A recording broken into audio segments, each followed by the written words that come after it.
How we doing, everybody? Welcome to Montreal, the palatial studio that is my hotel room. Welcome to Flames Nation Live. The NHL Draft is upon us. It's NHL Draft Week. I'm here in Montreal for Flames Nation and for Sportsnet 960 The Fan, and we've got lots to talk about. What do we have? Who do we have? We've got Jeff, we've got Josh, we've got Ryan on board with us right now. Get your comments, get your questions in right now. Whatever you want to talk about, we got a few minutes right now to chat some Flames hockey. We can tell you the Flames Nation Live is brought to you by DoorDash. DoorDash is, whether you're in Montreal like I am, or if you're south of the border, or if you're hanging out back in Calgary, tonight's the night. Create the account, download the app, use the promo code FNLiveDD, and by doing that, you're going to get yourself a pretty good first order. 25% off and free delivery on your first order if you use the promo code FNLiveDD. That's what we're talking about. And that's why DoorDash brings you Flames Nation Live each and every time. We've also got Ray on board with us, listening from Nunavut. Welcome aboard, Ray. Thanks for being with us on this Tuesday. Ray's in Nunavut, plenty in Calgary. I'm in Montreal. And let's get right into it, because on the surface, I don't know if this looks like the busiest draft for the Calgary Flames. I say that because, well, they've got 3 picks. They've got a second-round pick, they've got a fifth-round pick, and they've got a seventh-round pick. But, you know, there's some really interesting things to watch at this draft. There's my latest at FlamesNation.ca if you want to go check it out. Basically, what the whole thing on FlamesNation.ca, I've got 4 stories that I'm watching from a Flames standpoint. I'm really curious to see whether or not the Flames are going to acquire more picks, maybe trade their second-round pick, move down, and maybe get a – right now they've got a 2, 5, and a 7. Well, maybe if they trade down from their second, they get a 3, 4, 5, and a 7 or something like that. I'm curious about that. I'm curious if Johnny Gaudreau's rights get traded. I'm curious about whether or not some bigger names start to enter into the equation.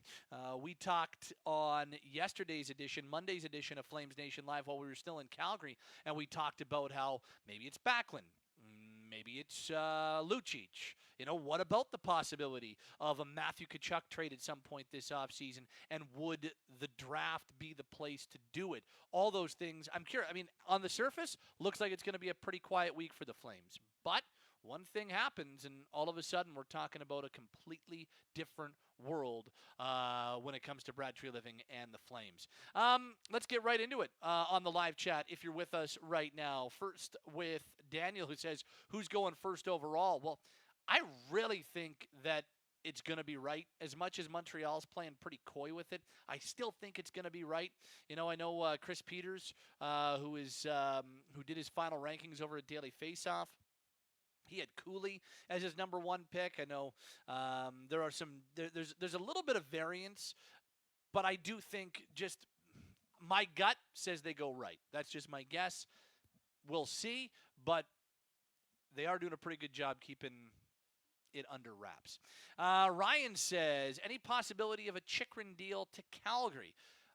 I mean, I think it would be awesome. I'd be really curious what that package would look like. I love Chychrun's contract. I think he's a really good defenseman. I think he's had a couple of down years statistically, but I think there's a lot to like about what Chychrun is as a defenseman. So, yeah, I mean, I don't think Calgary's a front runner for a guy like that. It seems like Los Angeles has always been the place that has been the most realistic for Chychrun, and who knows? Is LA done using all that draft capital they've built up after the Kevin Fiala trade? We'll see. But, you know, I think it'd be I think the Flames would be very smart to be having conversations about Chychrun. But, yeah, that's I don't know if that is the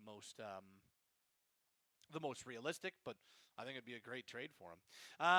This from Jesse says, recently Pike came out with a Flames piece analyzing draft history. I was curious, how does the rate of success in the last 7 to 10 years compare with the rest of the league, specifically perennial contenders? Yeah, that's a really good point. I haven't done a huge deep dive into that, Jesse, but I think, you know, we're probably talking about, I think their mid to later round success would be on par. Their first round success, they got Tkachuk. That was good.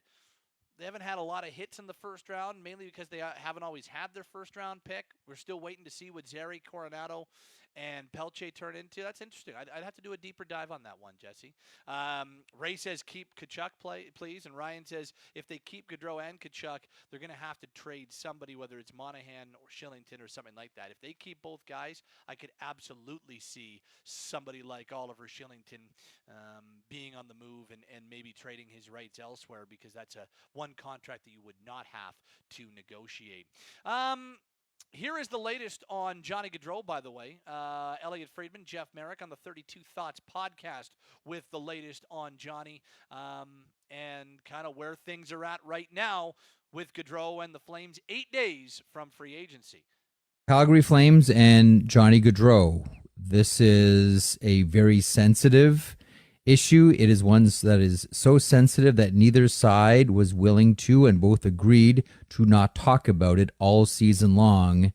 And here we are inching towards some type of conclusion. Either he resigns or he tests free agency. What's happening here? At this point in time, I don't think he's made a decision. I wouldn't be surprised if over the next week the Flames make it. Can we get an idea of where everything is leaning here? I wouldn't be surprised if that happens. I think they've made him a big offer. I wouldn't be surprised if it's in the 8 times 9.5 range. And I think the Flames are potentially willing to be flexible there. But I just think at the end of the day, I mean, he knows how the Flames feel about him. I think it purely comes down to where does he want to be in his future? Where does he want to play? Does he want to be closer to the East Coast? And I think there's a lot of loyalty to Calgary there too, just in terms of they're the team that drafted him. They're the team where he developed. And I just think that he's taking his time. Now, he's earned that right. Elliot Friedman, Jeff Merrick, 32 Thoughts podcast, available wherever you get your podcasts, Apple, Spotify, Google, Amazon, and more. A little bit more on the Johnny Gaudreau situation. Eugene responds, says 9.5 over 8 seems low. No. It's got to be north of 10, surely. Well, here's the thing. Everything, my intel suggests that was the initial offer, 8 times 9.5. That's what it started. That's my understanding. That was the offer the Flames put on the table 3 weeks ago, 4 weeks ago, whatever it was. It was a $9.5 million AAV over 8 years. But as Elliot just said, there's room to move. They're flexible, and when you think about it, I mean, that again, as we talked a little bit about yesterday, the team comes in low, the player comes in high, and you try to meet in the middle. And I think that's what we're talking about when it comes to this contract, if it ends up getting done. So I don't think that 9.5 times 8 initial offer is insulting or low or anything like that. I think it's very competitive, and I think it is the type of offer that you'd want to put on the table to start. And knowing that Johnny's camp's going to come way higher, then eventually if it ends up getting signed, it probably will be in the double digits. But the starting point, the initial offer from a team at 8 times 9.5, if all of the intel that we have, my intel, Elliot's and whatever, if that's all accurate, then I don't have a problem with it. I think it's a very fair offer, or a very fair starting point anyway, from the team. But obviously, there has to be, the player has to be into it as well. A couple other questions on the live chat, and we've got lots of time. We're doing these pretty much every day. Flames Nation Live, brought to you by DoorDash. Ryan asks if Ruzicka's going to get a full-time NHL spot. Well, I think he's going to have a chance regardless, whether Johnny Gaudreau resigns or not, whether Matthew Tkachuk's here on a long-term deal or not. I think that they're going to have spots open for, lesser, I'm trying to think of the right word, less expensive contracts. I think that is going to be the case. I think they will have that opportunity for players, whether it's Ruzicka, whether it's Mackey, maybe it's Pelche. I don't know, but I do think that opportunity is going to exist. Aaron says, what time channel is the draft on? Will you be doing live coverage of it? On television. First round is on Sportsnet coast to coast. Second round and beyond on Sportsnet as well. So Sportsnet on television, and yes, in Calgary on radio, Sportsnet 960 The Fan, full coverage. Thursday night starting at 5 o'clock. Well, we'll start Flames Talk at 3 o'clock Calgary time on Thursday, but the first round starts at 5 o'clock. We'll have full coverage throughout, and then we're starting at 9 a.m. on Friday morning with draft coverage. So Thursday, Friday, Sportsnet 960 and Sportsnet on television. Wayne says keep Johnny and Matthew and trade Shillington. The problem is, especially on the Johnny front, so little of it is in Calgary's control. That's kind of the worst part about this from a Flame standpoint, is that they only control so much. Josh says maybe Johnny's waiting to see what other teams offer him, and that wouldn't surprise me one bit. Because he's 8 days from being able to test out free agency. I don't think it would be crazy at all for him to want to go and see what's out there and what things look like once he gets there. Then Will says, what do the Flames do if they lose Johnny? Well, I think that there's a number of different options, and they've got the option of going down the road of maybe looking at, I don't want to say a replacement because you're not replacing him, but maybe offsetting and looking at a Philip Forsberg in free agency, or looking at somebody else, a Vinny Trocheck in free agency or something like that.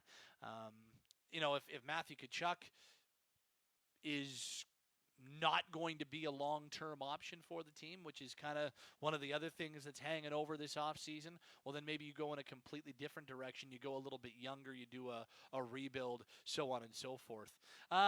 Eric says, I know Flames don't have a first-round pick, but who's the ideal second-round pick? Okay, Pike and Mike Gold and the rest of the Flames Nation team have done a great job of targeting some second-round guys. I'll be perfectly honest with you, I have not zeroed in on who the 59th overall pick should be as of yet. I was pretty sure they were going to pick Coronado last year. That was just kind of everything that I had ascertained. It's a little tougher when that was 11th overall. 59th overall is going to be a little bit more difficult to figure out. Couple more. Ryan says they should try for Barzal regardless. And Aaron says, how patient will the Flames be for Johnny to accept their offer? Because if he chooses another team that's a lot of salary space they can bargain with. Well, I think they're going to be as patient as they possibly can be. They want him back. And because they want him back, I think they're going to be as patient as they need to be.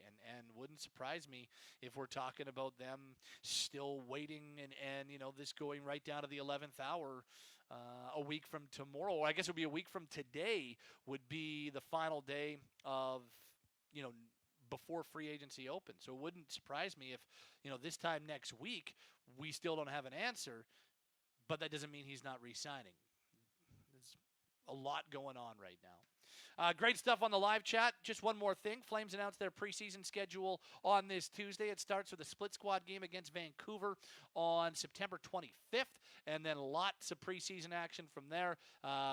2 against Seattle, sandwiching 2 against Edmonton, and then wrapping up with a home-and-home against Winnipeg. We're expecting the regular season schedule to be announced sometime later this week, but there you go. That is your preseason schedule. It starts on September 25th with that split squad game against the Vancouver Canucks. Hey, we're doing Flames Nation Live throughout the draft. We're here in Montreal. Awesome to have the Flames Nation flag flying here in Montreal. Draft is on Thursday and Friday. Flames Nation Live will be back tomorrow on Wednesday, but wrapping up on Tuesday. Brought to you by DoorDash.